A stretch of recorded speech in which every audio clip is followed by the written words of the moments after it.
In part two of my conversation with David Pasqualone, we go deeper, exploring how fate, attachment, and generational trauma are woven together in our lives. We also address some sexual promiscuity and unawareness.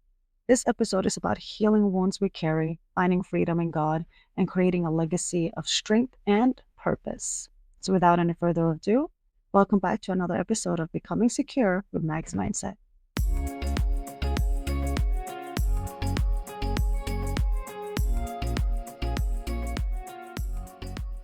I do want to get into how we can tie this all together with generational trauma and attachment theory, because I do know that you have shared on your profile that you grew up without a father. You've been ill, really ill several times in your life. There's 2 times that you're pointing out where you were critically, to the extent that you were told that you only had X amount of time to live. Yeah, you were actually told that you might die. Oh, so I was gonna die. Like, you're Yeah. gonna die, make out your affairs, get your stuff together. Yeah, meaning that you've had to battle some incredible difficulties, significant traumas. And I don't know to what extent you've done any reflection of this on your own, but if you do want to share some of the kind of realizations you've had through life, and to what extent, what did you do to kind of heal all of that? And if you're still healing, what does that look like? Is it all kind of a faith journey? Or have you kind of had people in your life who has played a significant role in terms of having an outlet to talk to? What means have you used in order to grapple with all of that trauma and pain in your life?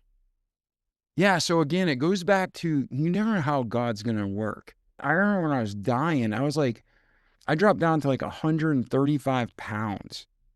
I was so sick and so much pain. But I remember being in church going to pick up our kids from like Sunday school.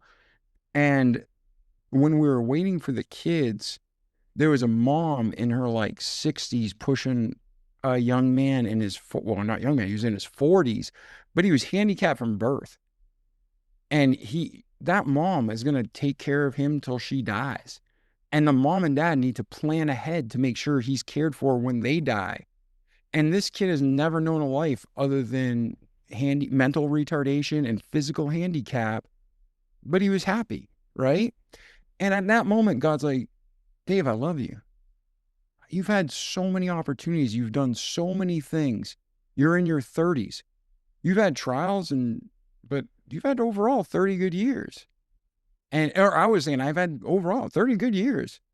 I'm like, all right, I can die and go be with God for eternity. So it was a paradigm shift. It changed my perspective because I was outside of myself and my own selfish thinking. And it was like, things can always be worse. Or, man, God gave me so many good times. And yeah, I'm having a bad time now, but oh well, it'll pass. This too shall pass. So when people are looking at their lives and reflecting on what's happened to them, there is a reason God loves you. And we have to kind of step back and just remember the good times, and that eternity is all good. There's no bad, there's no pain, there's no suffering, there's no tears. You know what I mean? So, and again, I feel like I'm getting distracted from your original question, so please forgive me. But that's something that I wanted to share with you. And then in regards to attachment, so many broken homes today, so many broken homes. Well, Satan's the author of confusion, and he wants to break homes because the relationship a child has with their father is the first and foundational, most powerful indication of what their relationship with God is going to be, how they perceive God. Like a good father loves and protects and is strong and has boundaries, but is also to be healthy feared, right? That's how our earthly father should be. But that's because that's what our heavenly father is. So like I grew up without a dad. I grew up with a dad who lived 45 minutes away, and he was super wealthy, and he never came to see me once, even when I was sick and dying. So if I let that message communicate through subconsciously, what was being said to me that Satan was trying to manipulate was, yeah, there is a God and he is all powerful, but he doesn't care about you. He doesn't want to spend time with you. And yeah, he might love you because he has to, because you're his child, but he doesn't really like you. And that's all a lie from Satan. But that's what I believe for many, many years. And that's why when you talk about attachment and different things, Satan loves to break the home because it breaks the whole model of a Christ-like structure. So that was a big deal. And then, my mom, I love my mom. I talk to her every day, try to see her once a week. She lives in town with me now. But growing up, it was a very different situation. And, she had her issues, but stuff rolls downhill, right? So my childhood wasn't ideal. And the same tendencies that my mom had, guess what I subconsciously look for in a wife? And it got 10 times worse. So I went from, 20 years with a mother that was a certain way to 24 years with a now ex-wife that was a certain way. And I didn't even know what a healthy relationship was until recently. So generational sins sometimes are passed down. It's like a curse. It is a curse. And then there's other times it's learned behavior where we see it. You see a mom and dad always arguing, bicker, arguing, bicker, arguing, bicker. So now, whether it's conscious, you may hate that. But then you get into a marriage and you're argue, bicker, argue, bicker, argue, bicker, argue, bicker. See what I'm saying? So that's sometimes it is a legit curse, generational sin, and those can be broken. But then a lot of times just learn behavior and you say no. You need to research what's healthy and then apply it and realize it's not easy, but you don't ever quit. There's no reason for divorce but adultery. And when adultery happens, even then, you try your best to restore it. But it takes two people. So, what are you going to do? Yeah. Yeah, thank you so much for sharing all of that. I mean, it's a powerful story, and I mean, you've come to such a place of wisdom, and it sounds like God has played such a crucial part in keeping you on track and aligned this whole time. And it does seem like you have constantly come to alignment with God and helping other people to do the same thing. And I really do appreciate you coming on the podcast to share parts of your story. And if there's more that you would like to tap into, if there's anything we haven't talked about already that you would love to share, I would open the mic for you to do so. Yeah, no, I thank you and your listeners. If I can help anybody in any way, let me know. But I believe in God, as you know, and I believe we all have a purpose. And for years, I was so obsessed with trying to find that purpose, I wasn't living the journey. So that's another trick Satan plays. He tries to make us so busy that we don't live in the moment how God intended us to, and then to keep us worried about the future that we don't think about and enjoy the present. And when we're going day to day and we're living this journey, we want to make sure that we're being real, we're keeping ourselves in check, we're having other people keeping us accountable, and we are not obsessing, obsessing about, oh, I did this wrong, or this might happen. Think about what you're doing.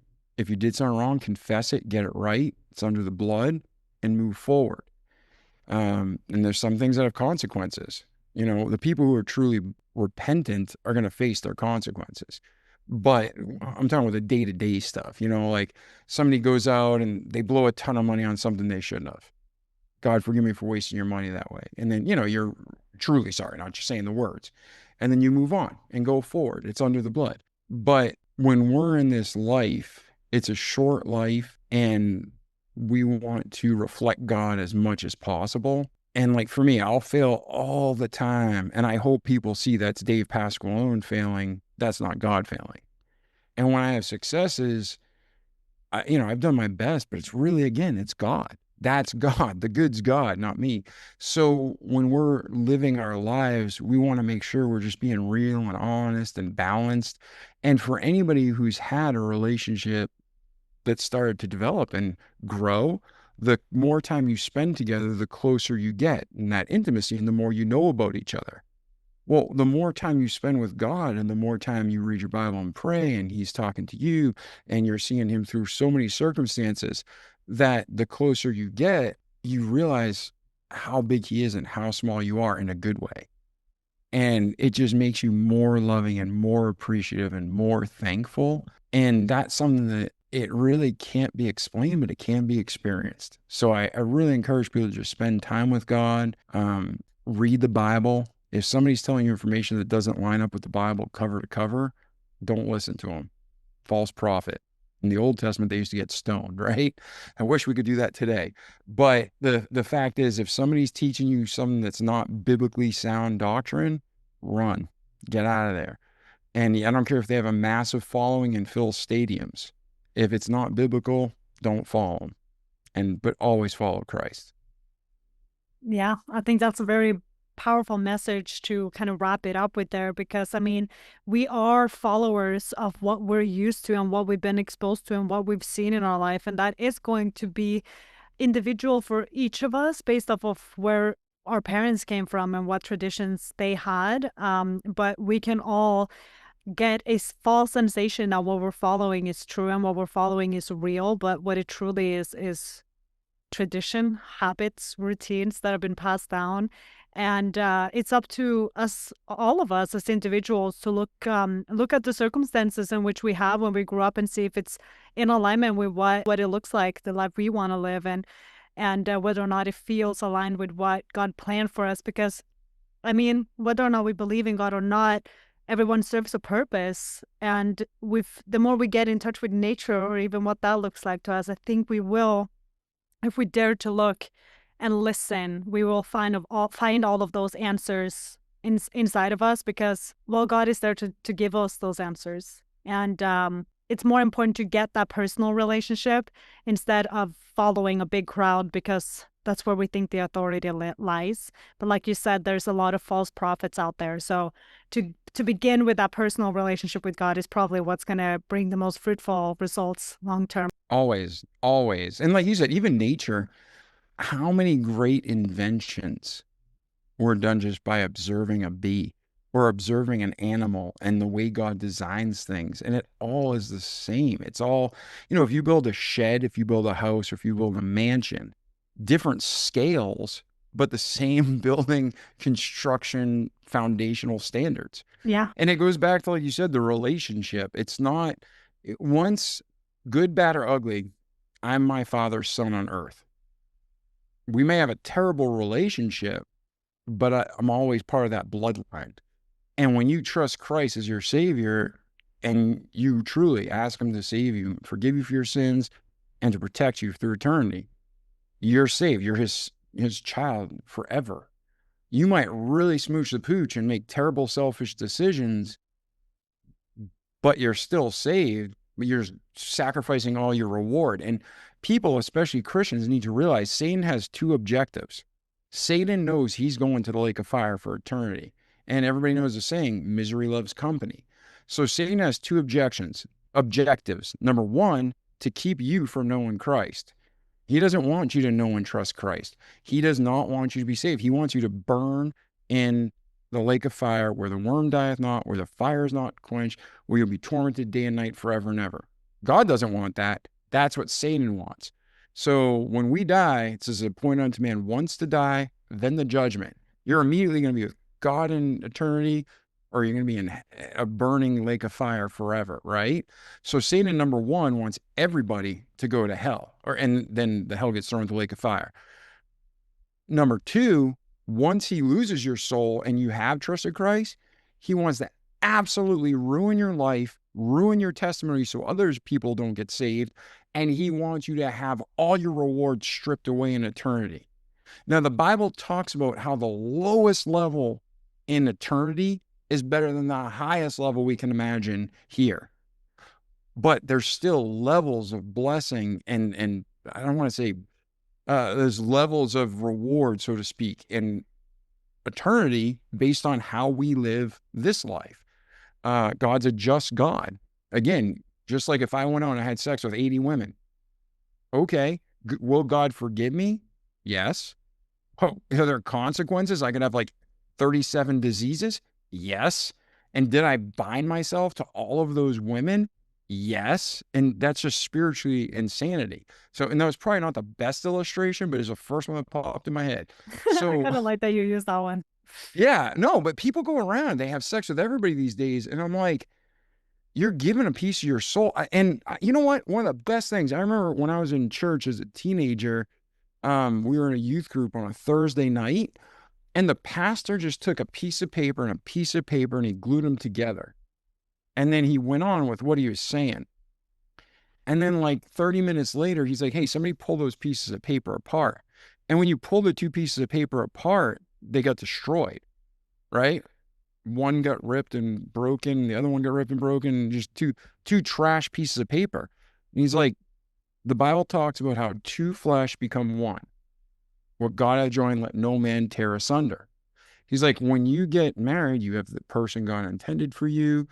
Under God, you get married and you're sealed. That's the glue. You become one, two become one. It's like now you start tearing them apart, you're losing a piece of yourself every time. And he's like, so you start on have sex with 3 people, 30 people, 60 people. You just are nothing. And the realistic is people on TV glorify it. But when you look at your friends in real life who really have high body, what they call body counts, they're shallow and empty. And they're on the verge of like, I've never met one that's happy. Like you pull them aside and talk to them and they're freaking miserable. And they know they're empty. But instead of going to God to fill them, they just keep having sex. And it's an attractive trick, but it's still a waste. I agree. I agree with you in the sense that well, no, I mean I agree with you, period. But You don't have, hey, just so you know, you don't have to agree with me. well, I'm just giving my opinion. that's fine. I think there's just so much more that goes into it because I mean, one thing is that, another thing is awareness. Another thing is like, because what I do agree with the way you're saying is that like, I have been a person that has a body count that I wouldn't want to have. I know people who has a body count that they don't want to have, and I also know people who have a high body count that hasn't addressed any of it. And I also know that what we all have in common is some sort of either sexual abuse or some sort of issues with sexual relationships. And what it comes from is that it's coming from a broken place, but it's also what this means to us. I know that Sadia Khan mentioned in one of her podcast episodes that people, especially women who've been victim of sexual abuse, they tend to use sex as kind of tend to use it as a means of making it minimal. Let's say you were sexually abused and raped. In order to make that situation not so terrible or meaningful or the way that it did, a way to take away its power is by making sex meaningless. And this is a complete subconscious journey. This is not even a conscious choice. It's just what happens almost. And a person has to come to a level of awareness of recognizing that sex doesn't mean what it was meant to and intended to, and the bodily experience that sex is supposed to be. And it took me a long time to kind of realize that. But once I came to that point of really recognizing what it means to me and what relationship I want to have with sex, like it took me years, and I'm still navigating that space because it was years and years of poor choices and habits that were created that I am constantly have to check myself on when it comes to me being single in the hunt of someone that I want to spend my life with. I have to be really strict with my boundaries. And in a culture that has normalized sex the way that it is now, I'm coming across as a prude. But Yeah. I mean, at the same time, I want to hold that boundary strong for myself. I want to make sure that I'm coming from a place where my femininity and my sexuality is something that is strong and powerful for my marriage's sake, and not to prove my value, which was what I was trying to do for years, but in a completely wrong way. Yeah. And when I say those, see, and that's just it. Everybody has, like, if I said the word church, every human on the planet is going to have a different picture immediately of that word church. Mm-hmm. So when I talk about people having sex with everybody, so I'm thinking about a certain type of person. Well, there's all sorts of circumstances and there's all sorts of people. And that's just it. Like God knows everything. And that's why I'm not encouraging people to do wrong. But what I'm saying is, it talks about, he talks about, I don't mind if you're hot or if you're cold, but don't be lukewarm in the middle. And my perspective, what I'm saying is, I wouldn't want to hurt someone it is 100% true. If a young girl is sexually abused by like her father, I'm just picking that scenario, there's a million of them. She is going to go out and she's going to have statistically way more likelihood to have sexual encounters out of marriage for multiple reasons. And what I was saying is God knows every circumstance. And we as humans tend to hold each other to the highest standards, right? And beat each other up and destroy each other. And then privately behind closed doors, we're liars and hypocrites, and they're doing worse, right? So that's what gets me mad. It's not somebody who's saving themselves for marriage. It's not somebody who's having sex with everything with a heartbeat. It's the people who are lying about it. But God doesn't want people to, he'd rather you be hot or cold, not lukewarm, not down the middle. Satan's trying to make it so common that our kids are seeing it on TV. They're being taught it in schools. The government's promoting it. And they're like, have sex with whoever you want. It doesn't matter. It doesn't make a difference. My point was just, it makes a huge difference. And the beautiful part is, for me, for you, for anybody who's had any level of sexuality, God forgives everything. And you can be forgiven. But there could be a consequence. So if I go out tonight and I meet a stranger and I have sex with her, and then I get HIV, I can't go to God and say, why me? Well, why is it me? Because I picked up a stranger and had sex with her. That's why it's me, right? But God forgives me for it, but I might have to live with some consequence. And for everybody, we're all at a different point of journey. And you could have the biggest sexually active person. They could have been a porn star and the most famous, and they get saved and God changes their life and he loves them just as much as you or me, maybe more, because God does have favorites. I believe that totally. Some people argue that, but I think it's clear in the Bible. He loves us all, but some people he really just likes to hang out with. So I just think there's some people that I just want to be those people. Like, I pray all the time. I'm not going to lie to you. Since I got saved, I'm like, God, I don't know what the hierarchy is. I know you got the apostles, but I'm like, as high as I can be on that chart, please help me to be there. I want to please you and give you as much joy as a human can. Help me to be up there. That's so interesting. I can't help but and I don't want to overstep here, so please forgive me if I'm completely projecting or overstepping, honestly. But I can't help but also seeing that son wound in the father who just really needed validation from his father, and this translated into that a little bit, but it looks differently. You want to honor the father that you had, which in your image was actually God, and I still think that's beautiful. You want to honor your father. I think that's beautiful. Yeah, but that is true. Like, I wanted a father who loved me, so I just want so much to have a father who loves me, and I do. So that could be something you just help me reveal another weakness in my life that I need to overcome. People like Peter. I don't think the average Christian today would necessarily like Peter. I think he would offend so many people, and that makes me happy because I offend people all the time, and I truly don't mean it, right? But I think Peter would offend people all the time, and he'd be judged and say how horribly he is. But I think Jesus was like, hey, this guy might be wrong, but he's honest. You know what I mean? I know what he's thinking. Right. Yeah. I think that as long as you are authentic and you lead with truth, it's going to be okay. I keep telling my friends that too. Whenever they worry about hurting someone with their honesty, I'm like, well, at least you were honest, and that is honorable. That is better. But the moment you start like sugarcoating it and breadcrumbing because you don't want to hurt someone, you're already hurting them. And it's way worse in the long run. Being honest and upfront from the get-go is always going to let you win early. Yeah, 100%. 100%. And I think we can all look back at times in our lives where we didn't want to be fully honest because we didn't want to hurt somebody. And then it turns out to be a disaster. I definitely know exactly what storylines in my life is where God tried to lift me up, and what storylines are the devil having a grip on my weaknesses, and it was evident. But I definitely am nonetheless, because it's the only narrative that is fruitful and I can live off of. It all taught me something significant, and it brought me to the next level regardless. But it's because although I was in the midst of pain and the devil did still have a grip on my situation, God was really aware of where I wanted to go. And like you said, God won't let the devil take control over a situation that was meant to unfold in a specific way. And so God came in and almost made the situation so that I had no choice but to leave or change my circumstance. Many times I was even kicked out of the country just to get myself distant from a situation. that didn't stop me from continuing to nurturing that. So, but at some point, it was just I didn't have a choice. It was impossible to nurture the situation, and it literally had to take me out of the country to do so.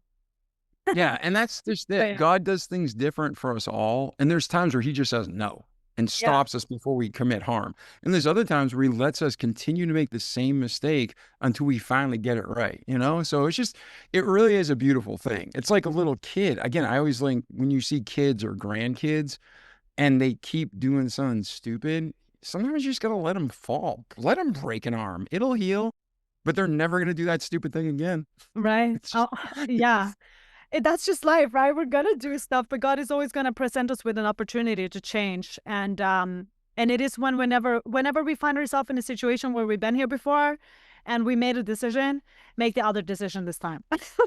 yeah. Do the other thing now and see what happens. You might just surrender and get blessed abundantly, and it might be more beautiful than you could ever imagine.